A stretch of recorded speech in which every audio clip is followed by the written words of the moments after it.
खाटू श्याम बाबा का प्रसिद्ध मंदिर राजस्थान के सीकर जिले में स्थित है। खाटू श्याम जी को भगवान श्री कृष्ण का अवतार माना जाता है। देश के करोड़ों लोग खाटू श्याम जी की पूजा करते हैं। खाटू श्याम जी मंदिर में हर वक्त भक्तों का तांता लगा रहता है और विशेष रूप से होली से कुछ दिन पहले सीकर जिले में खाटू श्याम जी का विशाल मेला आयोजित होता है, जिसमें राजस्थान सहित अन्य प्रदेशों के श्रद्धालु भी बाबा के दर्शन करने आते हैं। खाटू श्याम जी की कहानी महाभारत काल से शुरू होती है, जिस वक्त उनका नाम बर्बरीक था। बर्बरीक भीम का पौत्र और घटोत्कच का पुत्र था। बर्बरीक बचपन से ही बहुत वीर योद्धा था। बर्बरीक ने अपनी माँ से युद्ध कला सीखी थी। बर्बरीक देवी शक्ति का बहुत बड़ा भक्त था। एक बार बर्बरीक ने देवी शक्ति की कठोर तपस्या की। बर्बरीक की कठिन तपस्या को देखकर देवी शक्ति वहाँ प्रकट हुई। आंखें खोलो पुत्र। प्रणाम माते। तुम्हारा कल्याण हो पुत्र। मैं तुम्हारी तपस्या से अति प्रसन्न हूँ। बोलो, क्या वरदान चाहिए? माते, आपने मुझे दर्शन देकर कृतार्थ कर दिया। अब तो बस एक ही अभिलाषा है कि आपका आशीर्वाद सदैव मुझ पर बना रहे और मैं अपना संपूर्ण जीवन दीन दुखियों की सहायता में व्यतीत कर सकूं। तथास्तु, तुम सदा दुर्बलों का सहारा बनोगे। मैं तुम्हें ऐसी शक्ति प्रदान करूंगी जो तीनों लोकों में किसी के पास भी नहीं है। पर ज्ञात रहे पुत्र, तुम्हें इन शक्तियों का दुरुपयोग नहीं करना। भगवती शक्ति ने बर्बरीक को 3 दिव्य बाण वरदान स्वरूप दिए। वो बाण अपने लक्ष्य को भेद कर वापस लौट आते थे। इसी वजह से बर्बरीक अजेय हो गया। बर्बरीक अपनी माता के पास पहुंचा और देवी शक्ति के दिए वरदानों के बारे में बताया। माँ, मैं भी कौरव और पांडव के युद्ध में जाना चाहता हूँ। मेरी युद्ध में जाने की बहुत इच्छा है। पुत्र बर्बरीक, मैं जानती हूँ तुम एक महान योद्धा हो, इसलिए मैं तुम्हें रोकूंगी नहीं, पर मुझे वचन दो कि तुम हारे का सहारा बनोगे। तुम युद्ध में हारने वाले की तरफ से लड़ोगे। मैं आपको वचन देता हूँ, मैं हारने वाले की ओर से ही युद्ध करूंगा। अपनी माँ को वचन देकर बर्बरीक नील घोड़े पर सवार होकर 3 बाण लेकर रवाना हो गया। भगवान कृष्ण तो अंतर्यामी है, वो ये सब लीला होते देख रहे थे। भगवान कृष्ण जानते थे कि बर्बरीक केवल हार रही सेना की तरफ से लड़ेगा, और वो ये भी जानते थे कि कौरवों को भी बर्बरीक के इस वचन के बारे में पता है। बर्बरीक कौरवों का सहयोग कर पांडवों का विनाश कर देगा। इस प्रकार जब वो कौरवों की तरफ से लड़ेगा तो पांडवों की लड़ रही सेना कमजोर हो जाएगी। उसके बाद वो पांडवों की सेना में चला जाएगा। इस तरह वो दोनों सेनाओं में घूमता रहेगा। श्री कृष्ण को पता था अगर बर्बरीक इस युद्ध में शामिल हुआ तो कोई भी सेना नहीं जीत पाएगी और अंत में कौरव पांडव दोनों का विनाश हो जाएगा और केवल बर्बरीक शेष रह जाएगा।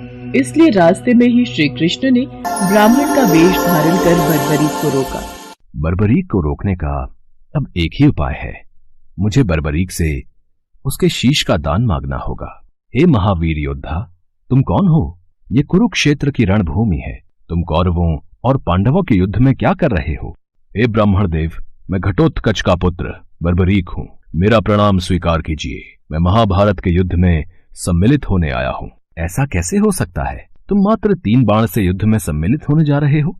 ब्राह्मण देव, ये बाण कोई साधारण बाण नहीं है। इनमें से मात्र 1 बाण भी शत्रु सेना को परास्त करने के लिए पर्याप्त है, और ऐसा करने के बाद बाण वापस तरकश में ही लौट आएगा। अच्छा, तो फिर इस पीपल के पेड़ के सभी पत्रों को छेद कर दिखलाओ। बस इतनी सी बात ब्राह्मण देव।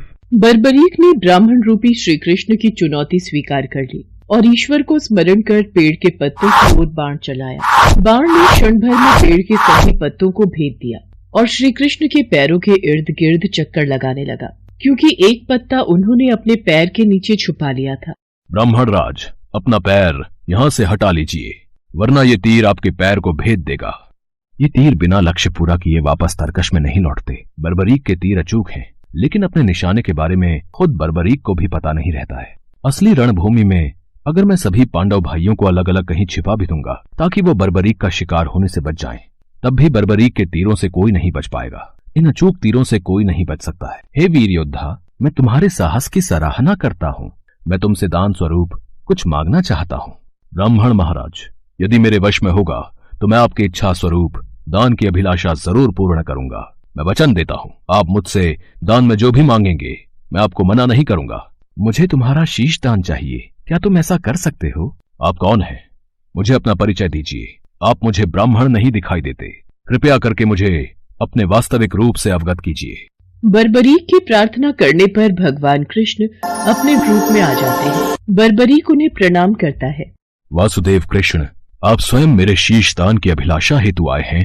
बर्बरीक, युद्ध भूमि की पूजा के लिए एक वीरवर क्षत्रिय के शीश के दान की आवश्यकता होती है, और तुम महावीर महायोद्धा हो, अतएव मैं तुमसे शीश दान मांगता हूं। हे वासुदेव कृष्ण, मैं आपको शीश दान अवश्य दूंगा, पर मेरी दो इच्छाएं हैं। पहली ये कि मेरी देह को आप स्वयं अग्नि देंगे, और दूसरी इच्छा ये कि मैं अंत तक इस युद्ध को देखना चाहता हूं। ऐसा ही होगा वीर शीशदानी बर्बरीक। कलयुग में लोग तुम्हें हारे का सहारा बोलेंगे, तुम्हें श्याम नाम से पुकारेंगे। मेरे नाम से ही तुम्हारी कलयुग में पूजा की जाएगी। कलयुग में खाटू श्याम नाम से तुम्हारी पूजा होगी। फाल्गुन माह की द्वादशी को बर्बरीक ने अपने शीश का दान दिया। बर्बरीक को ब्रह्मा जी का श्राप था कि उनकी मृत्यु पृथ्वी लोक पर भगवान कृष्ण के हाथों ही होगी, तभी वो श्राप मुक्त हो सकता है।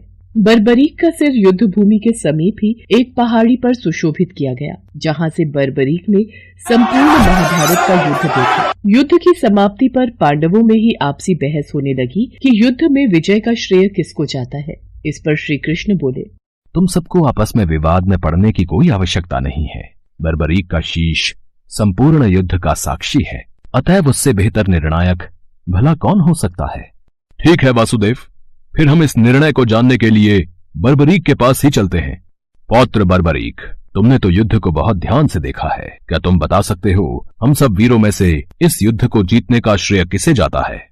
श्री कृष्ण ने ही युद्ध में विजय प्राप्त कराने में सबसे महान कार्य किया है। उनकी शिक्षा, उनकी उपस्थिति, उनकी युद्ध नीति ही निर्णायक थी। मुझे तो युद्ध भूमि में सिर्फ वासुदेव कृष्ण का सुदर्शन चक्र घूमता हुआ दिखाई दे रहा था, जो कि शत्रु सेना को काट रहा था। इस धर्म युद्ध को जीतने का संपूर्ण श्रेय भगवान श्री कृष्ण को ही जाता है।